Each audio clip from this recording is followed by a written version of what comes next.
अस्सलाम वालेकुम my dear students, कैसे हैं आप लोग। उम्मीद है आप सब खैरियत से होंगे। चैप्टर नंबर 7 इलेक्ट्रोकेमिस्ट्री में आज का हमारा टॉपिक है electrolytic method. In other words it will be known as the electroplating. Electroplating में हम क्या करते हैं, डिपोजिशन करते हैं एक मेटल की दूसरी मेटल के ऊपर by means of electrolysis process करवाते हुए इलेक्ट्रोप्लेटिंग की जाती है। इस मकसद के लिए जो प्रोसीजर अडॉप्ट किया जाता है वो यहाँ पर दिया हुआ है। In this process the object to be electroplated is clean with sand. जिसको इलेक्ट्रोप्लेट करना है उसको रेत से साफ़ किया जाता है, वॉश किया जाता है कास्टिक सोडा से, ताकि उसके ऊपर जो भी स्टेन्स वगैरह हैं या कुछ इम्प्योरिटीज़ हैं वो ख़त्म हो सकें।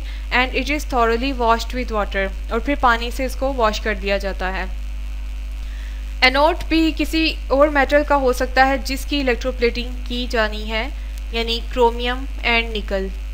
Cathode is made up of the object that is to be electroplated like some sheet made up of iron. Cathode उस चीज़ का बनाया जाता है जिस पर इलेक्ट्रोप्लेटिंग की जानी हो। उसमें ज़्यादातर लोहे की स्ट्रिप्स हो सकती हैं या शीट्स हो सकती हैं। फिर हम देखते हैं इलेक्ट्रोलिटिक टैंक जो सीमेंट का बना हो सकता है, ग्लास का या वुड का। उसमें एनोड और कैथोड सस्पेंड किए जाते हैं और इन इलेक्ट्रोड्स को बैटरी के साथ जोड़ दिया जाता है। जब करंट गुजारी जाती है तो एनोड डिज़ोल्व हो जाता है सॉल्यूशन में और आयंस माइग्रेट करना शुरू कर देते हैं कैथोड की तरफ, यानी एनोड से कैथोड की तरफ जाते हुए वो कैथोड पर डिपॉजिट होना शुरू हो जाते हैं। चूँकि कैथोड आयरन का बना हुआ है और उसके ऊपर निकल या क्रोमियम या इट में बी द जिंक कोटिंग, तो वहाँ पर जाकर वो एक कोट कर देगा उसको। नेक्स्ट हमारे पास है electroplating of the silver. Electroplating of silver is carried out by establishing in electrolytic cell. Silver strip will act as anode and dipped in the silver nitrate solution. Silver nitrate solution में उसको dip कर दिया जाता है। Cathode जो है वो metallic object है to be coated such as spoon, यानी स्पून को अगर आपने कोट करना है सिल्वर कोटिंग के साथ तो आप उसको कैथोड के तौर पर लेंगे। जैसे कि यहाँ पर दिखाया गया है, एनोड पर ऑक्सीडेशन होती है हमेशा, यानी लॉस ऑफ इलेक्ट्रॉन, और कैथोड पर रिडक्शन होगी। कैथोड पर रिडक्शन के दौरान इलेक्ट्रॉन ऐड होगा और सिल्वर यानी Ag में कन्वर्ट हो जाएगा। डायग्राम में आप देख सकते हैं कि सिल्वर रॉड यहाँ पर लटकाया गया है और स्पून जिसको इलेक्ट्रोप्लेट करना है, स्पून के ऊपर कोटिंग करनी है, इस वजह से उसको कैथोड बनाया गया है। और किसकी कोटिंग करनी है हमने, सिल्वर की, उसको एनोड बनाया गया है। आयंस मूव करना शुरू करेंगे एनोड से कैथोड की तरफ, जिसकी वजह से इलेक्ट्रोप्लेटिंग प्रोसेस कंप्लीट हो पाएगा। उसके बाद हम देखते हैं electroplating of chromium.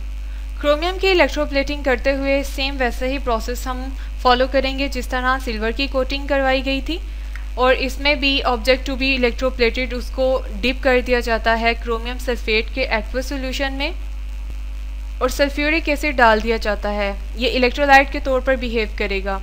Object to be electroplated जिसको इलेक्ट्रोप्लेट करना है वो कैथोड बनाया जाता है और जिसकी इलेक्ट्रोप्लेटिंग करनी है वो एनोड बनाया जाता है, और वो क्या है, एंटीमोनियल लेड। रिएक्शन आपको दिया हुआ है chromium sulphate after electrolysis chromium ions में कन्वर्ट हो जाएगा, साथ में 3 सल्फेट आयंस रिलीज होंगे। इस प्रोसेस के दौरान एनोड पर ऑक्सीडेशन हो रही है और ऑक्सीडेशन के दौरान हाइड्रोक्सिल ग्रुप के 4 मॉलिक्यूल्स जो हैं वो टूटते हैं और 2 वाटर मॉलिक्यूल, ऑक्सीजन और 4 इलेक्ट्रॉन रिलीज होंगे। कैथोड पर रिडक्शन है और कैथोड पर 3 इलेक्ट्रॉन ऐड होने के बाद क्रोमियम में वो बदल जाएगा। इस तरह के प्रोसेसेस में हम किसी भी लो कॉस्ट मेटल को एक अच्छी मेटल बनाने में या उसको स्टेन प्रूफ बनाने में, अच्छी क्वालिटी देने में कामयाब हो जाते हैं। इसलिए इलेक्ट्रोप्लेटिंग प्रोसेस काफ़ी इंपॉर्टेंट है।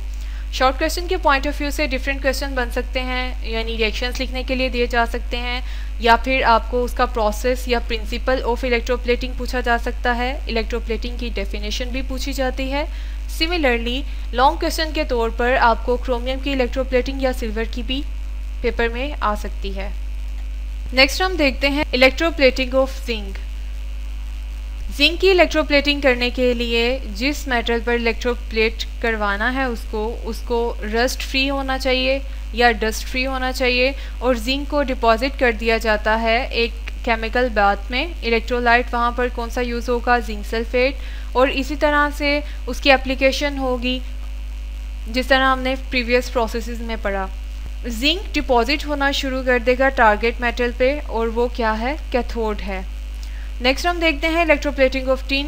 उसका भी सेम प्रोसेस है। टिन की इलेक्ट्रोप्लेटिंग करवानी है, लिहाजा टिन यहाँ पर एज एन एनोड एक्ट करेगा, और जिस मेटल पर इलेक्ट्रोप्लेटिंग करवानी है, चाहे वो स्टील है या आयरन है, उसको कैथोड बना दिया जाएगा, और आयंस एनोड से कैथोड की तरफ डिपॉजिट होना शुरू हो जाएंगे। इलेक्ट्रोलाइटिक रिफाइनिंग ऑफ कॉपर बहुत इंपॉर्टेंट लॉन्ग क्वेश्चन है और शॉर्ट क्वेश्चन में भी काफ़ी दफ़ा पूछा जाता है। इम्प्योर कॉपर को रिफाइन करने के लिए बेस्ट मेथड है कि हम उसकी इलेक्ट्रोप्लेटिंग करवाएं या इलेक्ट्रोलाइटिक मेथड यूज़ करें। प्रोसेस होता किस तरह से है वो देखते हैं। इस प्रोसेस में impure copper will act as anode and pure copper will act as cathode. तो इलेक्ट्रॉन्स जब इलेक्ट्रोलिसिस के बाद रिलीज़ होंगे, ऑक्सीडेशन रिडक्शन प्रोसेस होंगे, तो आयंस मूव करना स्टार्ट करेंगे एनोड से कैथोड की तरफ। तो जितना भी प्योर कॉपर है वो कैथोड पर डिपॉजिट होना शुरू हो जाएगा, और इस तरह से यहाँ पर स्ट्रिप पतली होती जाएगी और दूसरी स्ट्रिप की थिकनेस बढ़ती जाएगी। इस तरह के प्रोसेस के दौरान कॉपर 99.9% तकरीबन प्योर हो जाता है, और ये बेस्ट मेथड है प्योर कॉपर को इम्प्योर कॉपर से सेपरेट करने के लिए। यहाँ पर हमारा चैप्टर कंप्लीट हो जाता है। अपना ख्याल रखिएगा, खुश रहें, खुश रखें। अल्लाह हाफिज़।